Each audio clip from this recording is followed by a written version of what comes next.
코아시아, 허진님 코아시아 아직도 가지고 계시는 모양인데,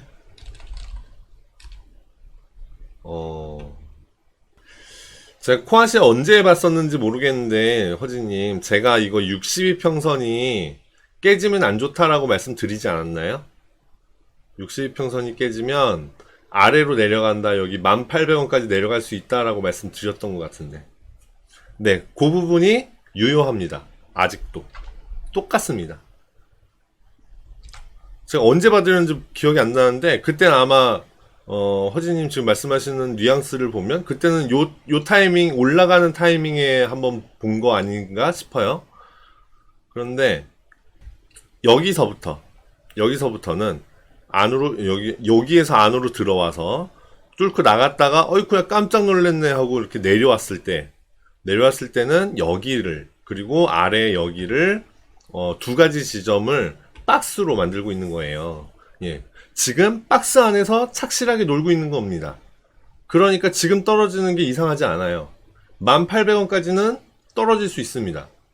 그런데 그 안에서 지금 올라가고 있는데 계속 올라가줬으면 좋겠는데 여기 13,400원까지만이라도 좀 올라가면 여기에서 익절하고 싶은데 올라가지? 라고 보고 있었는데 떨어진 거잖아요. 그때 떨어질 때 제가 요 62평선을 말씀드렸을 겁니다. 62평선이 깨지면 올라가는 에너지가 약하기 때문에 아래쪽으로 끌려갈 것이다. 그럼 어디까지 가느냐? 여기 18,000원까지는 갈 것이다 라고 말씀드렸을 거예요. 지금 그렇게 하고 있는 겁니다. 그렇게 하고 있는 거고 18,000원까지 내려가는 게 맞아 보입니다. 그러니까 제가 어떤 종목을 분석을 해드릴 때 여기 깨지면 더 보지 마시고 무조건 손절하세요. 내가 손절했는데 손절하자마자 얘가 갑자기 팡 튀어 올라가 버리더라. 그런 일이 있을 수 있어요. 맞아요. 근데 그땐 제가 뭐라고 그랬죠? 일단 손절을 하고 손절했는데 다시 올라오면 어쩔 수도 없는 거고, 그래서 제가 손절했는데 다시 올라오면 다시 사라고 제가 말씀드리죠. 그런 경우가 워낙 비일비재하기 때문에 그렇게 말씀을 드리는 거예요. 일단 손절하고, 올라올지 떨어질지 모르는 거니까 일단 손절하고 떨어지고 있으면 그럼 내가 손절 잘했구나, 다시 매수 타이밍 찾아봐야지, 이렇게 생각을 하면 되고, 그렇지 않고 손절을 안 하고 기다린다, 올라가겠지라는 생각. 주가가 떨어질 때 우리 사람의 심리는 항상 그런 마음을 갖습니다. 에휴, 회복하겠지, 설마 계속 떨어지겠어? 제가 얘기한 게 아마 떠오를 겁니다. 주가는 파동이라는데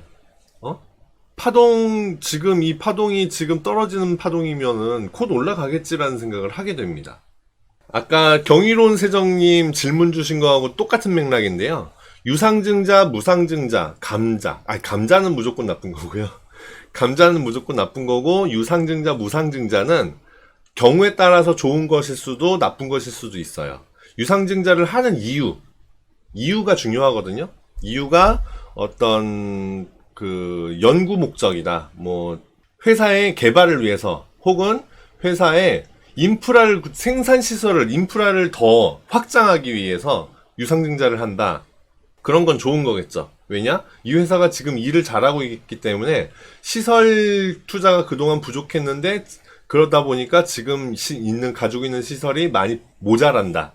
그래서 확장을 한다라는 개념이니까, 그러면 결국 일을 잘한다는 얘기잖아요. 반대로 얘기하면. 그러니까 그런 건 좋은 것일 수 있어요.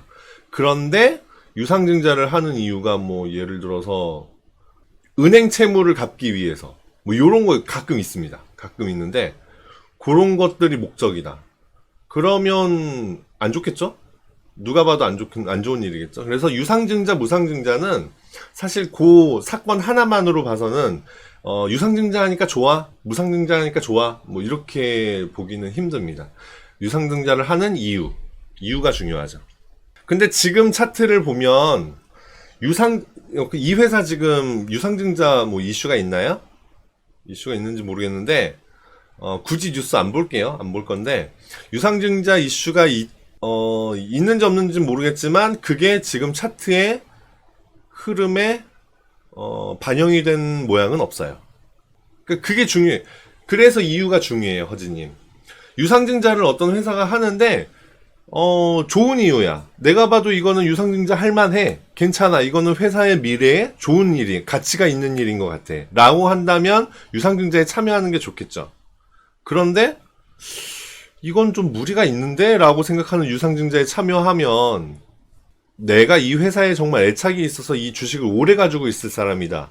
그러면 상관없겠지만 단기적으로 하락할 게 뻔히 보이는데 유상증자에 참여할 필요가 있을까요? 그렇죠? 없습니다. 유상증자를 바라보는 시장에서의 시각이 제각각이기 때문에 저 같은 경우는 한번 말씀드리지 않았나요? 저 같은 경우는 유상증자 이슈, 어떤 이슈가 있는 회사는 무조건 다 뺍니다. 투자 대상에서 다 빼버립니다. 유증 참여는 주식을 가지고 있잖아요. 그러면 공시가 먼저 뜨고 연락이 옵니다. 주주들한테 연락이 가요. 몇 월 며칠에 유상증자를 실행할 건데 참여하시고 싶으신 분들은 어떻게 하면 된다. 이렇게 증거금 얼마를 내면 된다. 뭐 이런 식으로 방법을 알려줍니다. 문자가 와요, 문자가. 그리고 증권사에서도 가지고 있는 HTS 있잖아요. 뭐 예를 들어서 키움이라든가 이런 데에서 연락이 옵니다. 유증 참여하실 거냐고 연락이 오고 경우에 따라서는 우편물도 옵니다. 우편물도. 주주들한테 우편물을 보내죠. 지금 유상증자를 이렇게 합니다 하고. 그러니까는 그거 보셔서 하시면 되고요. 여하튼 이 코아시아는 떨어질 애가 떨어지고 있는 거 맞다. 여기 1800원까지는 떨어지는 걸로 보셔야 된다. 그러면 반대로 그럼 얘가 계속 떨어질까요? 제가 지금 1800원까지는 이라고 말씀드렸죠. 1800원은 좋은 매수 포인트가 될 수 있습니다. 여기에서 한번 사볼만 해요. 그러면 어디까지 보느냐? 여기 13,400원, 13,500원. 여기까지는 볼 수 있어요. 왜냐? 얘가 여기 박스권 움직임을 보이고 있기 때문에. 더 좋은 건 사실은 여기를 지키는 거예요. 11,200원, 11,150원, 150원, 11,100원, 11,100원. 오늘의 최저가 11,050원 뚫고 내려갔네요. 네. 제일 좋은 건 요 자리를 지키는 겁니다. 여기를 더 이상 뚫고 내려가지 않는 게 제일 좋아요. 오늘 11,150원, 11,050원 찍고 11,150원으로 끝났는데 내일부터 더 안 떨어지고 요 근처에서 왔다 갔다 조금 하다가 며칠 내로, 수일 내로 다시 상승을 시작을 하는 것이 이 종목한테는 훨씬 좋은 모양이 나타나는 겁니다. 그런데 그렇지 않고 1800원까지 떨어진다? 일단 좋은 매수 포인트가 맞기는 한데 최근의 움직임은 그닥 좋은 모습은 아니더라. 뭐 이렇게 볼 수가 있겠습니다. 이전 고점 여기가 11,050원이네요. 예. 그러합니다. 여기를 지켜주는 게 좋아요. 참고하셔서 매매에 활용하시면 좋을 것 같고요. 제가 말씀드리는 여기 깨지면 안 좋아 라고 말씀드리는 거, 혹은 제가 여기가 맥이야 라고 말씀드리는 부분, 그 부분은 깨지면 무조건 터세요. 제가 지금 여기 1800원까지는 떨어질 거다라고 말씀드렸잖아요. 그 얘기는 반대로 얘기하면 1800원은 좋은 매수 자리다 라고 생각할 수가 있고요. 또 반대로 또 다른 식으로 얘기하면 1800원이 깨지면 이 종목도 더 볼 수 있는 게 아니구나 라고 생각을 하셔야 됩니다. 그러니까 반드시 요번에도 1800원을 깨고 내려간다? 그러면 무조건 터셔야 되겠죠? 혹시 1800원이 좋은 매수 자리라고 생각을 해서 샀다? 그러면 1800원이 깨지는 순간 터셔야 됩니다. 손절을 짧게 해주기 때문에 좋은 매수 자리가 될 수 있는 거예요.